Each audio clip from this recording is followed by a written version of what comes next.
Ô Christ, toi de l'univers,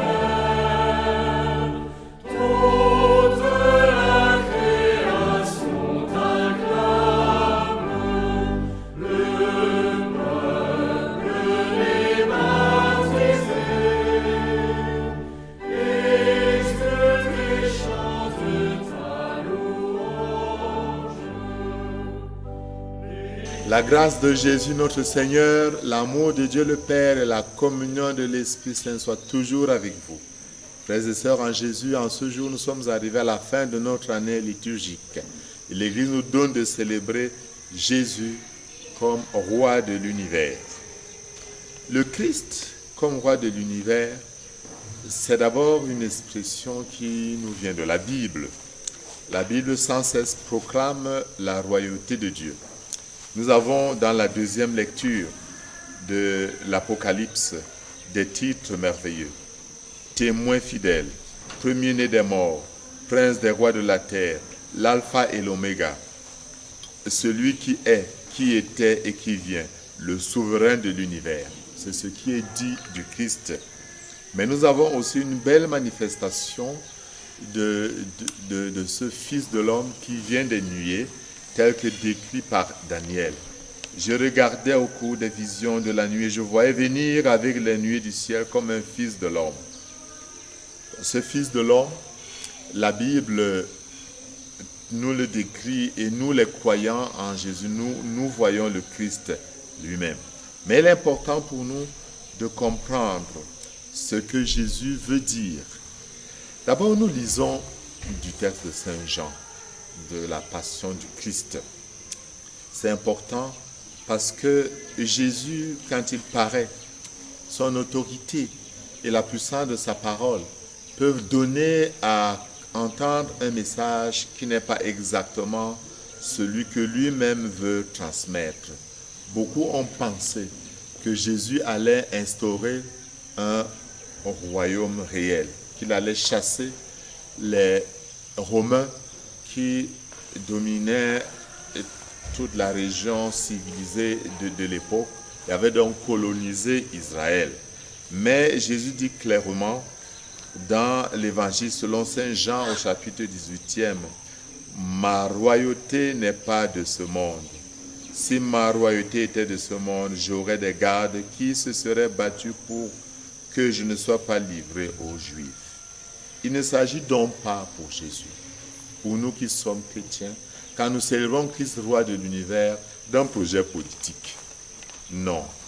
Jésus nous rappelle que si tout pouvoir terrestre se fonde sur un appareil militaire, sur une administration, sur tout un gouvernement, lui n'a pas tout cela. Voilà pourquoi il révèle plutôt sa faiblesse. Il n'a pas de garde, il n'a pas d'armée, il n'a aucune administration, il est là. Son royaume, c'est donc quoi?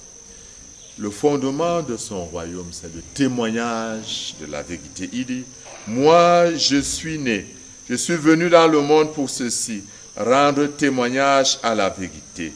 Quiconque appartient à la vérité écoute ma voix. Moi, je suis né, je suis venu dans le monde pour ceci, rendre témoignage à la vérité. » La vérité dans l'évangile de Jean a un sens. La vérité évoque chez Jean la manifestation, l'expression de la fidélité de Dieu à ses promesses. C'est l'annonce du règne divin. C'est la bonne nouvelle. C'est la proclamation de la présence agissante de Dieu au cœur du monde. C'est l'évangile. Donc c'est Jésus-Christ lui-même qui est le règne de Dieu. C'est Christ qui est règne de Dieu, mais qui s'oppose dans le procès que nous lisons, qui s'oppose à Pilate. Nous avons le monde et la divinité. Pour le Christ, ce qui fait son règne, contrairement à Pilate, ce n'est pas la domination, c'est la donation, c'est le service. Le règne du Christ, nous disent les Écritures, est un règne vrai, mais également éternel. Lisons un peu ce que nous dit la première lecture. Sa domination est une domination éternelle qui ne passera pas, et sa royauté est une royauté qui ne sera pas détruite. Voilà pourquoi dans la deuxième lecture, il est dit qu'il est l'alpha et l'oméga, c'est-à-dire le commencement et la fin, celui qui est, qui était et qui vient. Mais ce n'est pas seulement ça. Ce règne vient non à cause d'une élection ou d'une nomination. Le règne du Christ est fondé sur son propre sacrifice. Et il a pour effet la transformation de ceux qui accueillent ce règne.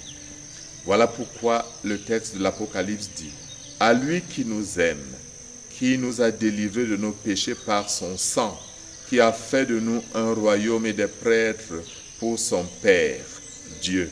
À lui la gloire et la souveraineté pour les siècles des siècles. » Donc le Christ, en offrant son sang, nous a délivrés de nos péchés, et c'est ça qui est l'activité principale de ce règne.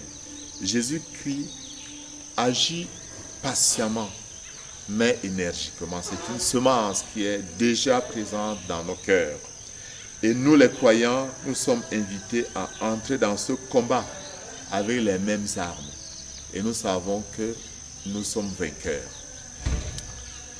En célébrant donc Christ, roi de l'univers aujourd'hui, je voudrais l'accueillir dans mon cœur pour qu'il devienne mon Seigneur, celui à qui je suis soumis, ce qui devienne mon roi, celui qui oriente ma vie, ce qu'il devienne mon législateur, celui qui me dit comment je dois me comporter. Il ne s'agit pas d'un chant tout simplement, mais d'une vie réelle, avec la certitude qu'avec ce roi, nous sommes heureux. Et que le Dieu de bonheur, le Dieu de paix, vous bénisse en ce jour, au nom du Père et du Fils et du Saint-Esprit.